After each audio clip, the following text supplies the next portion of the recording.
नमस्कार, स्वागत है आप सभी का। मैं हूं आपके साथ रोहित पुनेठा और आज जैसा कि हम सब जानते हैं कि प्रधानमंत्री Narendra Modi United nation general assembly में अपना संबोधन देने वाले हैं और ये बात तो तय है कि वो आतंकवाद पर ज़रूर बोलेंगे, लेकिन ये भी कहा जा रहा है कि वो आतंकवाद पर ज़रूर बोलेंगे, लेकिन पाकिस्तान को ये एहसास दिलाने की उनकी कोशिश रहेगी, इमरान को ये एहसास दिलाने की उनकी कोशिश रहेगी कि वो उनके लिए अहमियत ही नहीं रखता है। तो ऐसा हो सकता है कि अपने संबोधन में प्रधानमंत्री मोदी ना इमरान का नाम लें, ना पाकिस्तान का नाम लें, लेकिन आतंकवाद पर वो कड़ी चोट करेंगे। और एक तरह से माहौल पहले से ही इस तरह का बन गया है, जिस तरह से इमरान की हताशा देखने को मिल रही है कि नरेंद्र मोदी वक्त से पहले ही जीत गए हैं और इमरान खान वक्त से पहले ही उन्होंने हार मान ली है। इसी पर हम चर्चा करेंगे। मेरे साथ इस चर्चा में मेरे सहयोगी राकेश पांडे भी मौजूद रहेंगे, जिनको आप अक्सर टेलीविजन पर देखते हैं, कई बार हम लोगों को साथ भी देखते होंगे। राकेश, अभी जिस तरह का माहौल बना हुआ है यूएनजीए में, हालांकि पहले भी यूएन में इस मसले को लेकर गया, पाकिस्तान कश्मीर मसले को लेकर, लेकिन अगर मैं आज की बात करूं, आज क्या आप मानते हैं कि कहने से पहले ही मोदी जीत गए? देखिए, मोदी उसी दिन जीत गए थे जब ह्यूस्टन में एनआरजी स्टेडियम में हाउडी मोदी रैली हुई थी।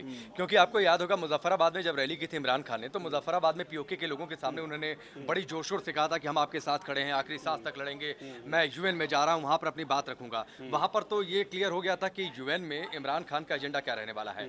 लेकिन हाउडी में जो रैली की मोदी ने, और रेडिकल इस्लामिक टेररिज्म, और नाम नहीं लिया, बाकी सब कुछ उन्होंने बोल दिया, क्योंकि कह दिया कि जो अपना मुल्क नहीं संभाल सकते वो किसको क्या संभालेंगे और क्या जवाब देंगे।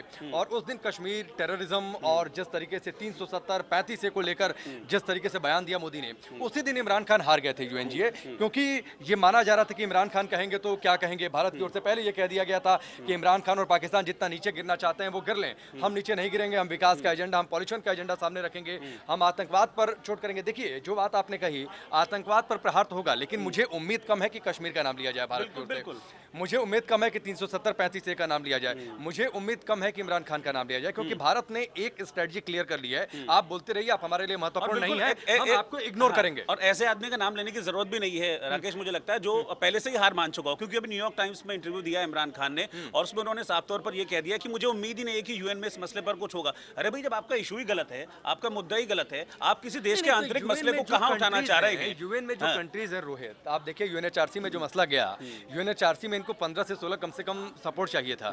15 तो इस्लामिक कंट्रीज हैं। आप सोचिए, 15 उनका सपोर्ट नहीं मिला, तो आपको यूएनजीए में आपको क्या मिलने वाला है? ये तो बहुत क्लियर है कि उन्हें, देखिए, विश्व में कहीं भी जा रहे हैं, उन्हें सपोर्ट नहीं मिल रहा है। सऊदी गए इमरान खान, तो वहां पर मैं यहीं पे आपको रोकना चाहूंगा, क्योंकि इसी से रिलेटेड बात आज इमरान खान ने अपने न्यूयॉर्क जो टाइम को जो उन्होंने इंटरव्यू दिया है उसमें कहा है।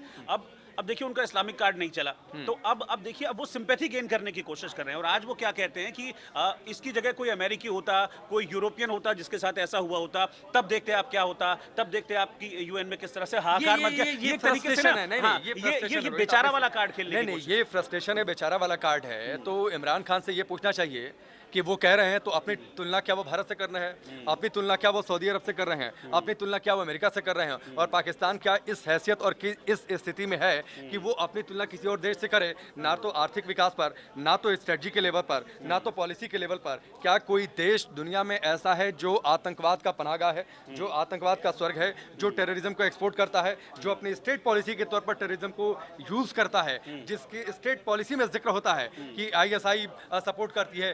क्या किसी और देश की स्टेट पॉलिसी में ऐसा है? किसी और देश का मुखिया जाकर कहीं कहता है हाँ साहब हमारे यहाँ?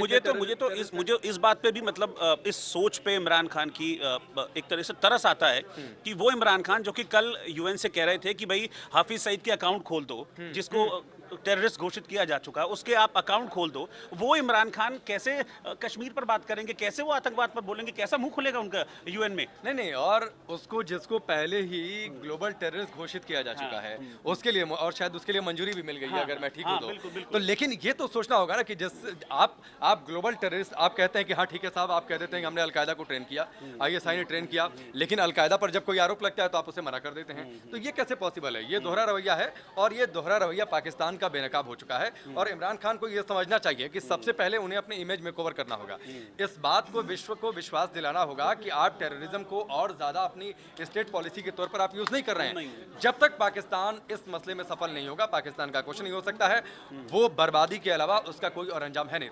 मुझे लगता है आज इमरान खान पे बहुत ज्यादा बोलने के लिए कुछ है नहीं, क्योंकि जिस इंटरव्यू का मैं बार बार जिक्र कर रहा हूं उसमें वो सिर्फ यही कह रहे हैं कि देखिए, मैं तो आया ही कश्मीर के मुद्दे पर बोलने के लिए था, लेकिन मुझे लग रहा है कि यूएन में इस पर कुछ होगा नहीं। लेकिन मैं फिर भी अपनी बात रखूंगा। तो मुझे लग रहा है कि बहुत सारी चीजें जो है ना वो सिर्फ रिपीट कर रही है। एक चीज वो मैं सिर्फ आपको repeat कर रहे दिलचस्प हैं इमरान। दिलचस्प बताऊं, आपको याद होगा कि जब इमरान खान और डोनाल्ड ट्रंप की मुलाकात हुई थी, उस मुलाकात में पत्रकार ने एक सवाल पूछा 370-35 ए को लेकर। तो डोनाल्ड ट्रंप ने ये कहा कि भाई मोदी ने, प्राइम मिनिस्टर मोदी ने एनआरजी स्टेडियम में इस बात का जिक्र किया और 59,000 लोग वहां पर मौजूद थे, सबने चिल्ला चिल्लाकर सपोर्ट कर दिया। उन्हें सपोर्ट है। और लोकतंत्र, एक बात बताइए, किससे चलता है? लोकतंत्र लोगों की सहमति से चलता है ना। और लोगों की सहमति अगर सरकार के किसी फैसले में है तो इसका विरोध कौन करेगा?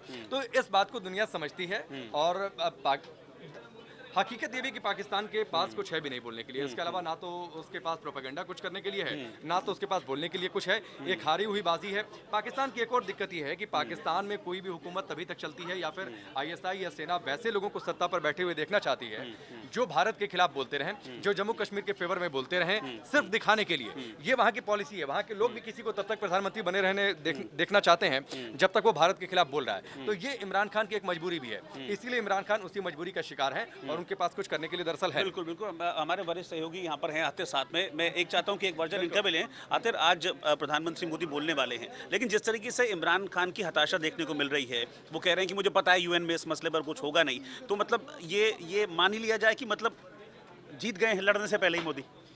देखिए, इसमें कोई दो राय नहीं है, क्योंकि जिस तरह का अकेलापन महसूस कर रहा है पाकिस्तान, पूरे वर्ल्ड ने उसको आइसोलेट कर दिया है। पाकिस्तान अगर आप देखें तो डिप्लोमेटिकली काफ़ी मजबूत रहता था, लेकिन ये पहली बार हुआ है इन पिछले 5-6 सालों में कि पाकिस्तान धीरे धीरे करके बिल्कुल आइसोलेट होता गया है। और चाहे वो आप देखिए, कूटनीति देखिए, इकोनॉमी की देखिए, ओवरऑल सिचुएशन जो है पाकिस्तान की एक बेचारगी की है, जो कि झलक आ रही है पाकिस्तान के प्रधानमंत्री इमरान खान। और वो कह भी रहे हैं इस बात का कि इंटरव्यू में, न्यूयॉर्क टाइम्स में उन्होंने इंटरव्यू दिया है, उसमें उसने इस बात को माना है कि वो लाचारी है। और बिल्कुल ऑब्वियस है कि वो क्या बोलने वाले हैं आज यूएनजीए की स्पीच में, हम सबको मालूम है, लेकिन उसका कोई उनको लाभ होता हुआ नजर नहीं आ रहा। अच्छा, आपको क्या लग रहा है कि मतलब क्या प्रधानमंत्री नरेंद्र मोदी आतंकवाद पर चोट करेंगे? ये तो तय माना जा रहा है, लेकिन आपको लगता है कि वो ना इमरान खान का नाम लेंगे, ना पाकिस्तान का वो नाम लेंगे, लेकिन साइलेंट चोट करेंगे वो इस पर? देखिए, जो ह्यूस्टन में जब प्रधानमंत्री थे, इन्होंने जो अपनी स्पीच दी और साथ में यूएस प्रेसिडेंट डोनाल्ड ट्रंप ने दी, तो सारी चीज़ अब सामने आ गई हैं। दूध का दूध, पानी का पानी हो गया है। तो मुझे लगता नहीं कि प्रधानमंत्री अब ख़ास तौर पे कश्मीर के विषय पे या किसी इस मुद्दे पर जाएंगे।